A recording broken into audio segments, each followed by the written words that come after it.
हमारे घरों में साबुन आता है, Lux, Lifebuoy, Liril, Rexona, Pears, Camay, Palmolive, Johnson and Johnson वगैरह वगैरह।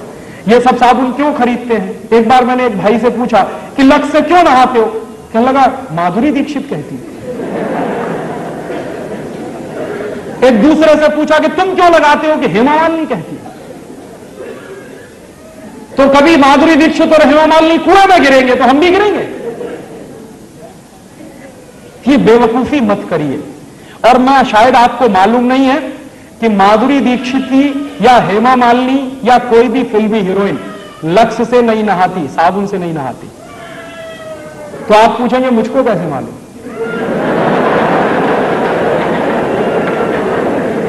मुझको पता चला अभी कुछ दिन पहले बंबई में मेरा एक व्याख्यान हुआ था जुहू में। और जुहू वो जगह है जहां हिंदुस्तान के ये फिल्मी हीरो हीरोइन ज्यादा रहते हैं। व्याख्यान कैसे हुआ? एक कोई फिल्मी हीरो है, उनका नाम है धर्मेंद्र। उन्होंने मेरे व्याख्यान के कैसेट सुने। मेरे व्याख्यान के कुछ 10 कैसेट निकले हैं, तो उन्होंने सुने और उन्होंने तुरंत फोन किया कि मैं राजीव दीक्षित से बात करना चाहता हूं। मैंने कहा मैं बोल रहा हूं। तो कहने लगे आपके 10 कैसेट सुनने के लिए मैंने 10 घंटे गाड़ी चलाई और घर नहीं गया जब तक कैसेट खत्म नहीं हुए। मैंने कहा बहुत अच्छी बात है, क्या लगा आपको? मैं आपका एक व्याख्यान करना चाहता हूं। मैंने कहा जरूर करिए, मैं आऊंगा। क्या आपकी फीस क्या है? मैंने कहा मैं फीस नहीं लेता कभी व्याख्यान के लिए। कहने लगा अच्छा फिर तो मुझे खुशी है, आप आइए। मैंने कहा जरूर आऊंगा, एक ही शर्त है कि जितने फिल्मी हीरो हीरोइन है उनको सबको बुलाइए ज्यादा से ज्यादा। तो उन्होंने कहा मैं कोशिश करता हूं। तो क्या हुआ, उनका एक बंगला है लोनावाला में, पूना और बंबई के बीच में, वहां उन्होंने व्याख्यान रखा। मैं गया, ज्यादा लोग तो नहीं आए, कुछ 25-30 लोग आए थे। उनके बीच में मीटिंग हुई, बातचीत हुई, बहुत सारे सवाल पूछे।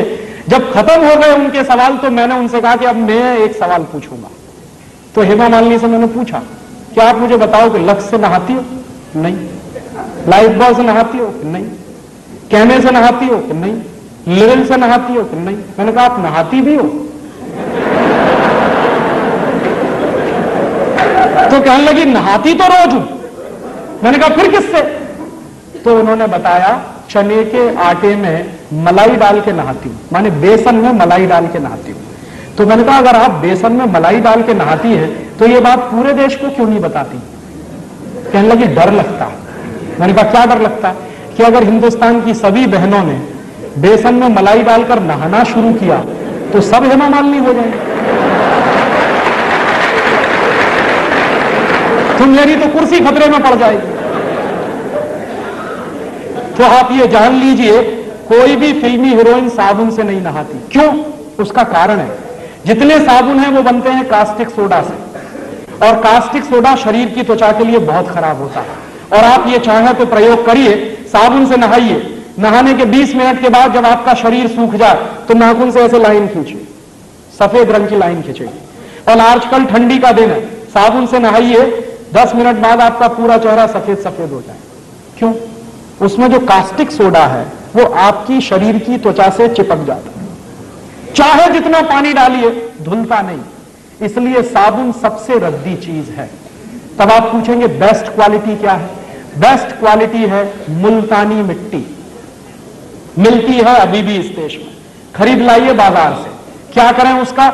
मुल्तानी मिट्टी को दही में डाल दीजिए रात को, या दही की ताक में डाल दीजिए, सवेरे तक एकदम मुलायम हो जाएगी।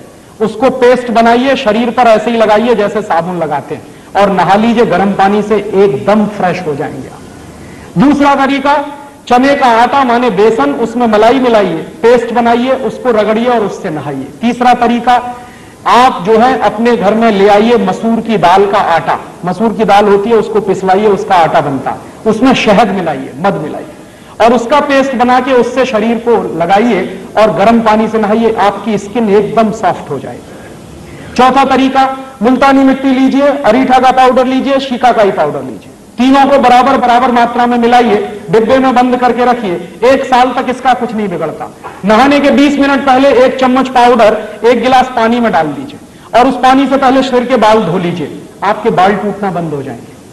और फिर उसी पानी से शरीर से नहा लीजिए, आप कोई साबुन लगाने की कभी जरूरत ही महसूस नहीं होगी। और आपको मैं बताऊं सबसे अच्छा, आपके यहां अकोला में गाय के गोबर से एक साबुन बनता है, और गाय के गोबर से जो साबुन बनता है, पिछली बार मैं आया था यहां से खरीद के ले गया था, और मैंने मेरे सब दोस्तों को बांटा, मैं भी नहाता हूं। मैं आपको सच बताऊं कि उस साबुन से नहाने के 10 मिनट के बाद शरीर में से खुशबू निकलती।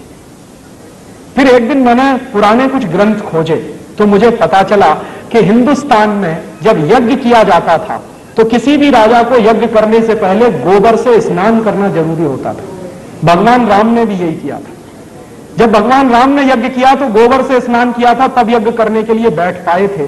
तो शास्त्रों में इसका वर्णन है और गोबर से स्नान करना बहुत ऊंची बात है।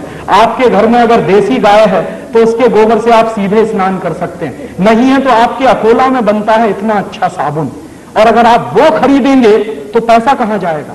अकोला का पैसा यही रहने वाला। और वो साबुन यहां के किसी गौशाला में बनता तो आपका दिया गया पैसा जाएगा कहां? गौशाला में जाने वाला। उस गौशाला को चलाने वाले कुछ भाइयों को रोजगार मिलेगा। और मेरी तो कल्पना है कि ऐसी गौशालाएं गांव गांव गली गली घर घर में खुल जाए और उनमें से ये गोबर निकलेगा, साबुन भी बनेगा, दूध बनेगा, घी निकलेगा, क्या क्या नहीं होगा। पूरे हिंदुस्तान की अर्थव्यवस्था बदल सकती है। तो आप ये फालतू के साबुन खरीदना बंद करिए। मुल्तानी मिट्टी से नहाइए, अरीठा, शिकाकाई, मुल्तानी मिट्टी के पाउडर से नहाइए, या फिर चने के आटे से नहाइए, या फिर आपके गांव में जो गोबर से साबुन बनता है उससे नहाइए।